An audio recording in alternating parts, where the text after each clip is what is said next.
Hello students, history में 9th class history में part 2 की आपको 4 वीडियो भेजी जा चुकी हैं। ये पाँचवें भाग है इसका।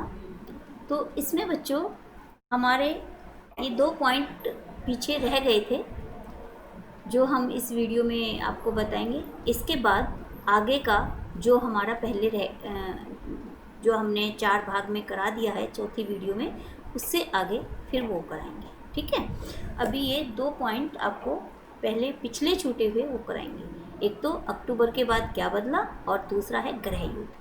ठीक है, पेज नंबर 32 और 33 के बच्चों इसमें है अक्टूबर के बाद क्या बदला। इसमें रूस की अक्टूबर 1917 की क्रांति के बाद रूस में निम्नलिखित परिवर्तन हुए। क्या क्या हुए ये देखिए। नंबर 1, बोल्शेविक निजी संपत्ति की व्यवस्था में के पूरी तरह विरुद्ध उद्योगों और बैंकों का नवंबर 1917 में ही राष्ट्रीयकरण किया जा चुका था। उनका स्वामित्व और प्रबंधन सरकार के नियंत्रण में आ चुका था। बच्चों आपको पहले बताया था कि बोल्शेविक जो कि जिसके नेता लेनिन थे, उन्होंने बाद में जो है अब कार्यभार संभाल लिया था। तो उन्होंने क्या व्यवस्था की उसके बारे में इसमें बताया गया है कि एक तो क्या हुआ, सरकार के जो बैंक राष्ट्रीयकरण था का स्वामित्व और प्रबंधन सरकार के नेतृत्व में के नियंत्रण में आ गया था। भूमि को सामाजिक संपत्ति घोषित कर दिया गया। किसानों को, सामंतों को जमीनों पर कब्जा करने की खुली छूट दे दी। जो जमीन थी उन पर किसानों को छूट दे दी कि वो उस पर कब्जा कर सकते हैं।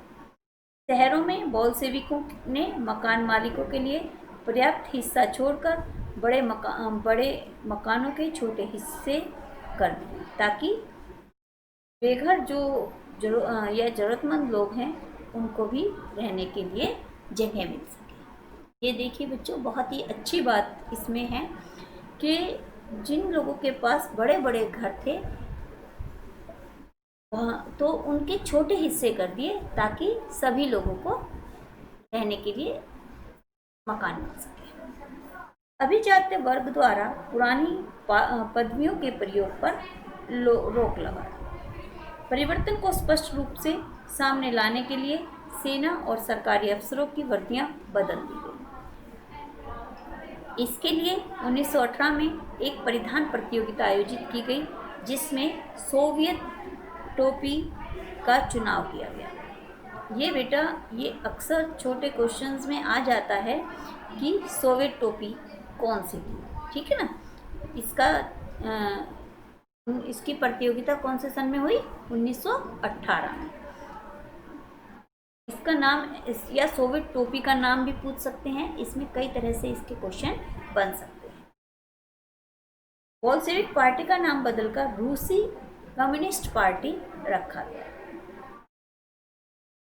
1917 में बोल्शेविकों ने संविधान सभा के लिए चुनाव कराए, लेकिन इन चुनावों में उन्हें बहुमत नहीं मिल पाया। 1918 में असेंबली ने बोल्शेविकों के प्रस्तावों को खारिज कर दिया और लेनिन ने असेंबली बर्खास्त कर दी। उनका मत था अनिश्चित परिस्थितियों में चुनी गई असेंबली के मुकाबले अखिल रूसी सोवियत कांग्रेस कहीं ज़्यादा लोकतांत्रिक संस्था है। मार्च 1918 में अन्य राजनीतिक सहयोगियों की सहमति से की असहमति के बावजूद बोल्शेविकों ने ब्रेस्ट लिटोव्स्क में जर्मनी में संधि कर ली। आने वाले वर्षों में बोल्शेविक पार्टी अखिल रूसी सोवियत कांग्रेस के लिए होने वाले चुनावों में हिस्सा लेने वाली एकमात्र पार्टी रह गई। अखिल रूसी सोवियत कांग्रेस को अब देश में संसद का दर्जा दे दिया। रूस एक दलीय राजनीतिक व्यवस्था वाला देश बन गया। ट्रेड यूनियन पर पार्टी का नियंत्रण रहता था। गुप्तचर पुलिस बोल्शेविकों की आलोचना करने वाले को दंडित करती थी। बहुत सारे युवा लेखक और कलाकार भी पार्टी की तरफ आकर्षित हुए क्योंकि वह समाजवाद और परिवर्तन के प्रति समर्पित थे। 1917 के बाद ऐसे कलाकारों और लेखकों में ने कला और वास्तुशिल्प के क्षेत्र में नए प्रयोग किए, लेकिन पार्टी द्वारा थोपी गई सेंसरशिप के कारण बहुत सारे लोगों का पार्टी से मोह भंग हो गया। तो पहले बोल्शेविकों ने जो कार्य किए, जनता उससे बहुत खुश थी, लेकिन इन्होंने बहुत सारी जो है सेंसरशिप लगा दी, जिसके कारण से वो लगा ही नहीं थी बल्कि लोगों पर ज़बरदस्ती थोप दी गई, तो जिसके कारण से लोग जो है इसका थोड़ा विरोध करने लगे। अब है अक्टूबर क्रांति और रूसी ग्रामीण इलाके। 25 अक्टूबर 1905 को हुई क्रांतिकारी उथल-पुथल की खबर अगले दिन गांव में पहुंच गई। लोगों में खूब खुशियां मनाई गई। किसानों के लिए इसका मतलब था मुफ्त जमीन, युद्ध खत्म। जिस दिन खबर फैली उसी दिन जमींदार की हवेली लूट ली गई, उसके खेत कब्जे में ले लिए गए और विशालकाय बाग के पेड़ काटकर सारी लकड़ी किसानों के बीच बांट दी गई। उसकी सारी इमारतें तोड़ दी गई, उसकी जमीन किसानों के बीच बांट दी गई और नई सोवियत जिंदगी जीने को तैयार थे। एक जमींदार परिवार के सदस्य ने अपने रिश्तेदार को भेजे खत में लिखा कि उसके परिवार की जागीर के साथ क्या हुआ। तख्ता पलट बिना किसी परेशानी के खामोशी से शांतिपूर्वक पूरा किया। शुरुआती दिन बर्दाश्त के बाहर थे। मिखाइलोविच शांत था। लड़कियां भी, इसमें कोई शक नहीं कि चेयरमैन का व्यवहार सही है, बल्कि वह बड़ी विनम्रता से बात करता है। इसके पास 2 गायें 2 घोड़े दिए गए हैं। हमारे पास नौकर बार बार उन्हें यही कहते हैं कि हमारी फिक्र न करें, उन्हें जीने दें, उनकी सुरक्षा और संपत्ति का जिम्मा हमारे ऊपर है, हम उनसे मानवता भरा व्यवहार करेंगे। अफवाह है कि कई गांवों के लोग कमेटियों के बाहर निकालकर पूरी जागीर दोबारा मिखाइलोविच को सौंपना चाहते थे। पता नहीं ऐसा होगा या नहीं, यह हमारे लिए अच्छा भी रहेगा या नहीं, हमें इस बात का संतोष है कि हमारे लोगों में चेतना है। सर में encroach of the native land, 2 centuries of a Russian village, 1917। ये बच्चों ये जो हैं ये लोगों के विचार हैं, लोगों की भावनाएं हैं जो इसमें लिखी गई हैं। अगला हमारा टॉपिक है ग्रह युद्ध। रूसी क्रांति के बाद निम्नलिखित कारणों से रूस में गृह युद्ध की स्थिति बन गई। जब बोल्शेविकों ने जमीन में के पुनर्वितरण का आदेश दिया तो रूसी सेना टूटने लगी। अधिकांश सिपाही किसान थे, वे भूमि पुनर्वितरण के लिए लौटना चाहते थे, इसीलिए सेना छोड़कर जाने लगे। गैर बोल्शेविक समाजवादियों, उदारवादियों और राजशाही के समर्थकों ने बोल्शेविक विद्रोह की निंदा की। उसके नेता दक्षिण रूस में इकट्ठा होकर बोल्शेविक से लड़ने के लिए टुकड़ियां संगठित करने लगे।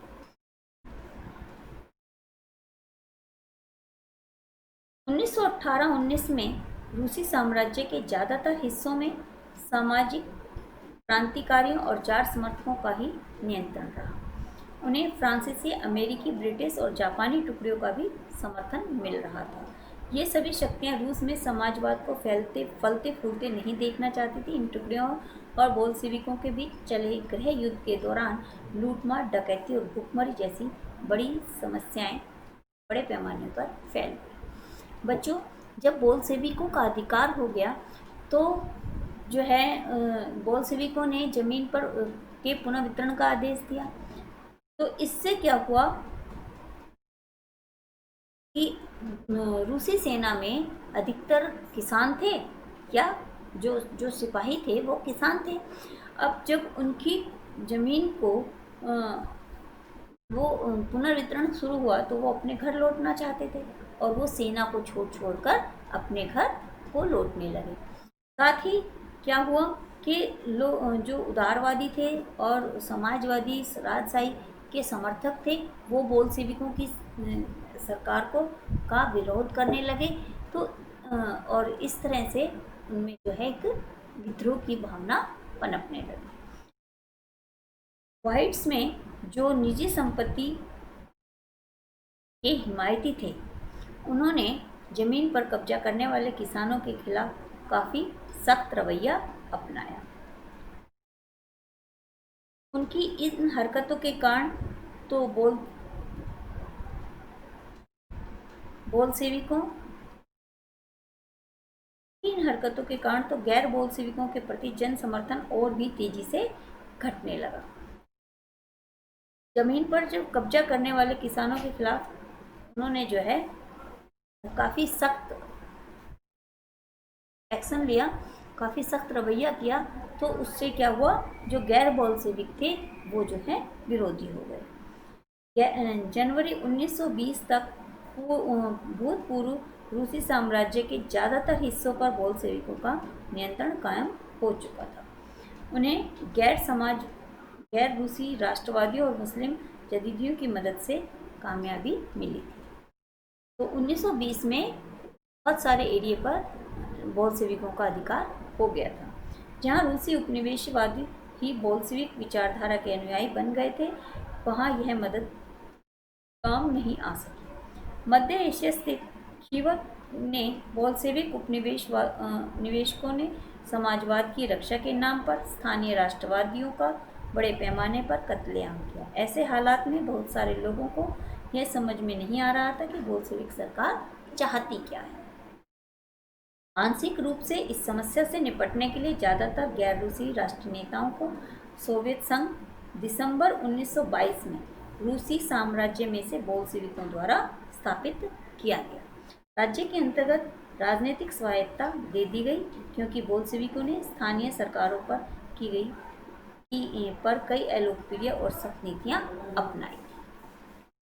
बोल्शेविकों ने भी बहुत सारे कार्यों में जो है सख्त नीतियां अपनाई थी, जिसके कारण से भी लोगों एक तरह से आपस में वो एक गृह युद्ध सा छिड़ गया। अब इसके बाद आता है बेटा कि जैसा कि मैंने आपको पहले बताया था कि वो पीछे वाले 2 पेज हमारे बीच में रुक गए थे, छूट गए थे, तो वो हमने अभी आपको बताए। अब ये पेज नंबर है आपका मतलब वो 32-33 था, और ये अब उससे आगे लास्ट के पेज हैं। ये ध्यान से बच्चे एक बार वीडियो देखते समय एक बार बुक से सब बच्चे ध्यान से देख लेंगे। ये है रूसी क्रांति और सोवियत संघ का वैश्विक प्रभाव। बोल्शेविकों से यूरोप के समाजवादी दल बहुत अधिक सहमत नहीं थे, क्योंकि वे बोल्शेविक के सत्ता पर कब्जा करने और उनके शासन करने के तरीके से नाराज थे। लेकिन मेहनतकशों के राज्य की स्थापना की संभावना ने दुनिया भर के लोगों में एक नई आशा की किरण जगा दी थी। तो जो समाजवादी दल के लोग थे वो बोल्शेविकों को पसंद नहीं करते थे, वो उनका विरोध करते थे। लेकिन जो मेहनत करने वाले राज्य थे लेकिन मेहनतकशों के राज्य की स्थापना की संभावना ने दुनिया भर के बहुत सारे लोग जो है उसका पक्ष भी लेते थे, और उनमें एक उम्मीद की किरण जगी थी। जैसे बहुत सारे देशों में कम्युनिस्ट पार्टियों का गठन किया गया, जैसे इंग्लैंड में communist party of great Britain की स्थापना की गई। बोल्शेविकों ने उपनिवेशों की जनता को भी उनके रास्ते का अनुसरण करने के लिए प्रोत्साहित किया। सोवियत संघ के अतिरिक्त भी अनेक देशों के प्रतिनिधि ने conference of the people of the east और बोल्शेविक द्वारा बनाए गए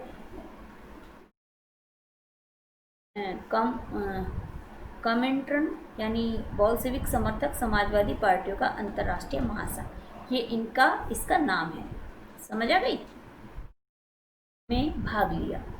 कुछ विदेशियों को सोवियत संघ की communist party of the workers of the east में शिक्षा दी गई।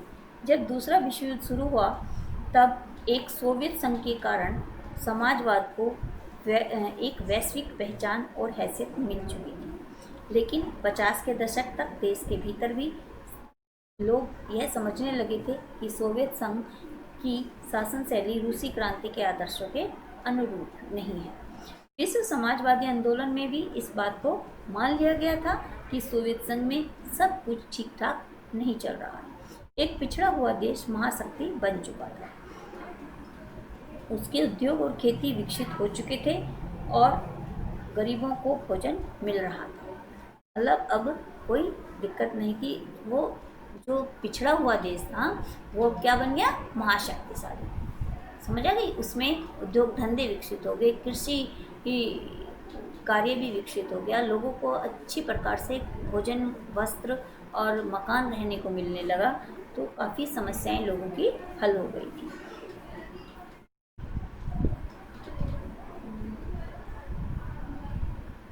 तब सोवियत संघ के कारण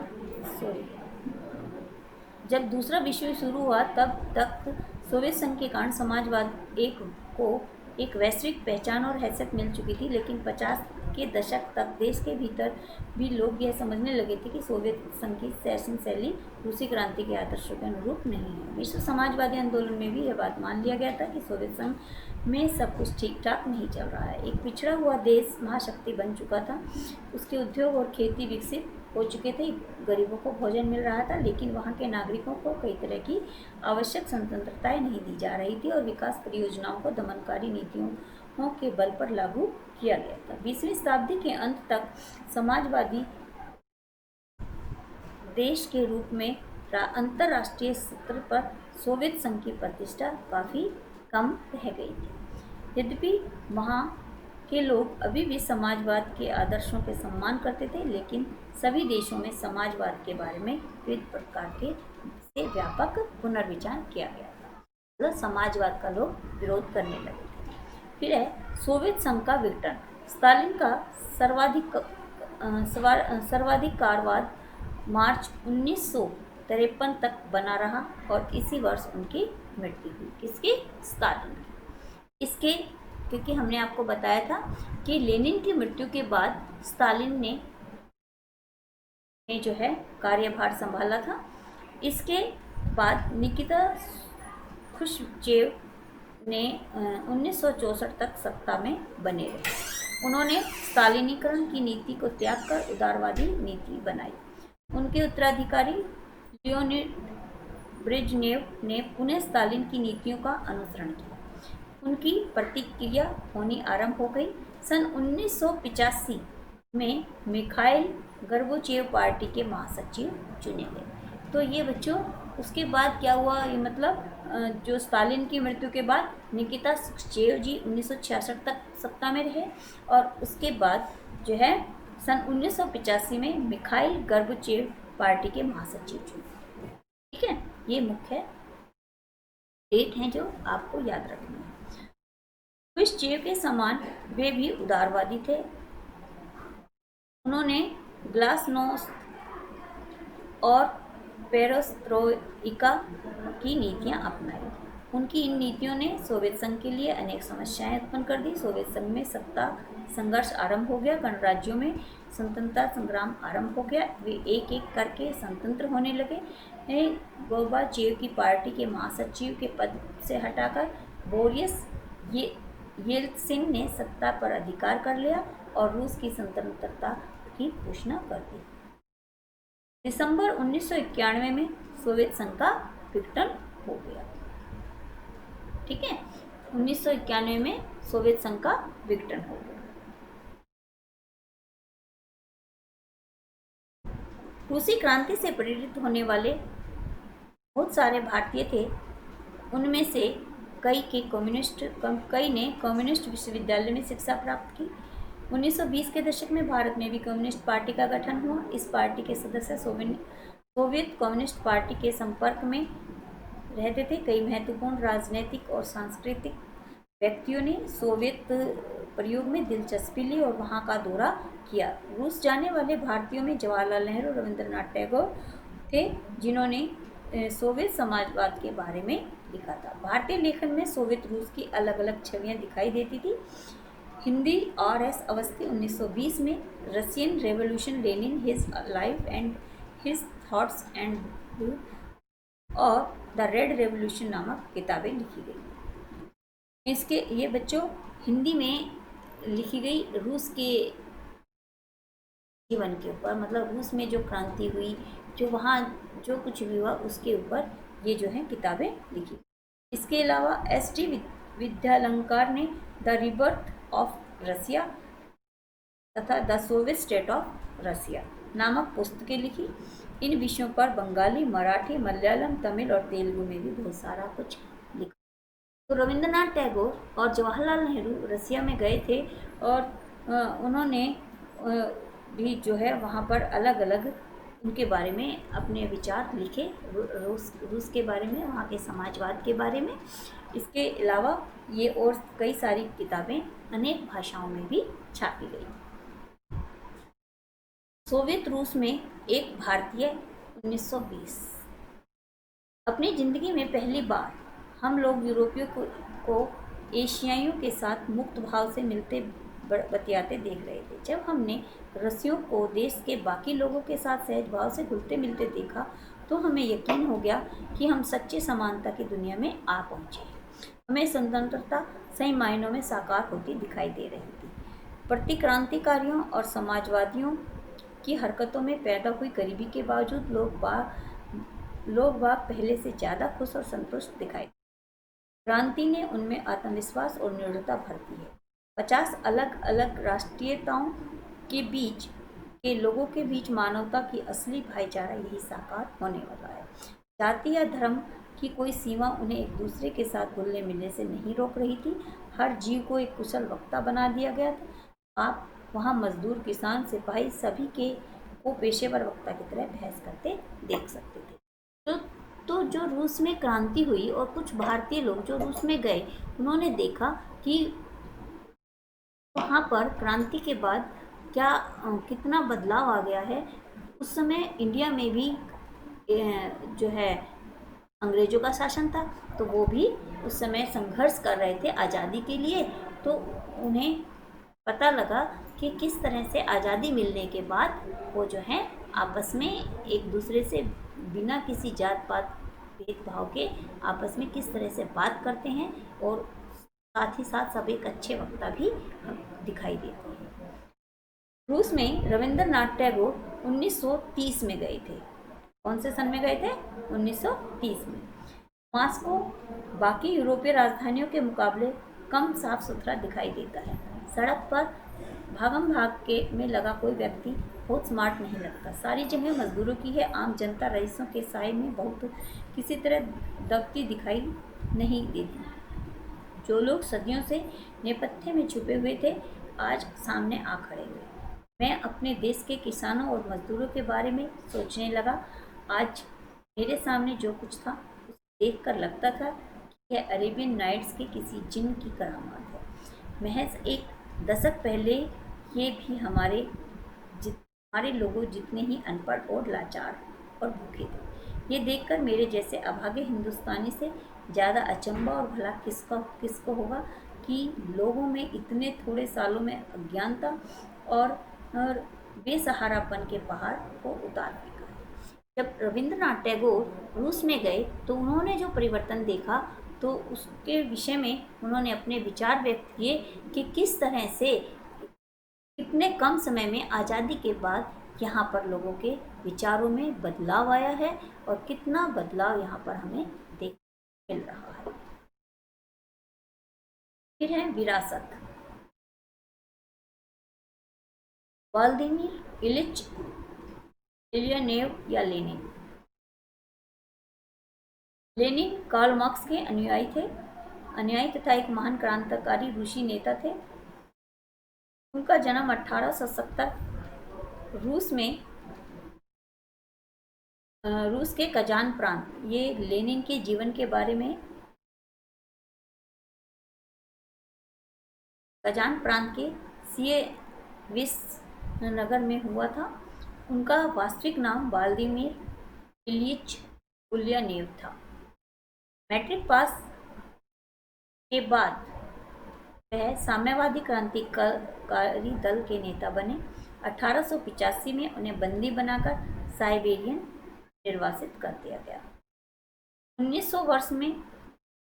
वर्ष 1900 में मुक्त होने के बाद वह स्विट्जरलैंड चले गए। वहाँ मजदूरों को संगठित किया और करने के उद्देश्य से उन्होंने इसका नामक समाचार पत्र, कौन सा समाचार पत्र निकाला उन्होंने? इसका। ये बेटा बहुविकल्पीय में या अति लघु में क्वेश्चन आ सकता है। समाचार पत्र ने रूसी मजदूरों और किसानों की विचारधारा समाजवादी विचारधारा में ढालने की भूमिका निभाई। 1905 की क्रांति के समय वह रूस लौटे। 1917 तक रूस में से बाहर रहकर समाजवाद और क्रांतिकारी भावनाओं का प्रचार करते रहे। संगठन में विभाजन के बाद बोल्शेविक के नेता बने। रूस की बागडोर अपने हाथ में लेकर लेनिन के नेतृत्व में बोल्शेविक पार्टी ने युद्ध को समाप्त करने, किसानों की जमीन दिलाने और संपूर्ण सत्ता सोवियतों को सौंपने के संबंध में स्पष्ट नीतियां अपनाई।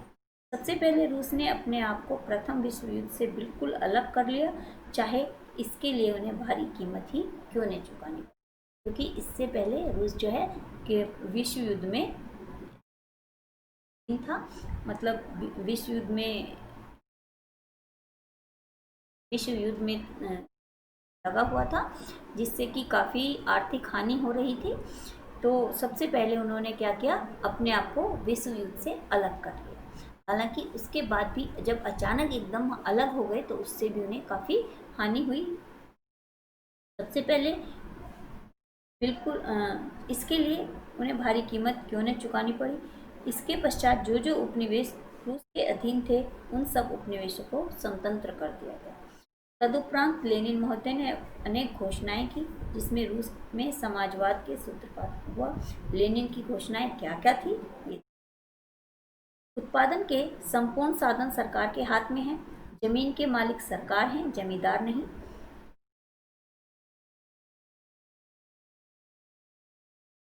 किसान जमीन जोतेंगे तथा अपनी जरूरतों के हिसाब से अन्न रखकर शेष को सरकार को देंगे।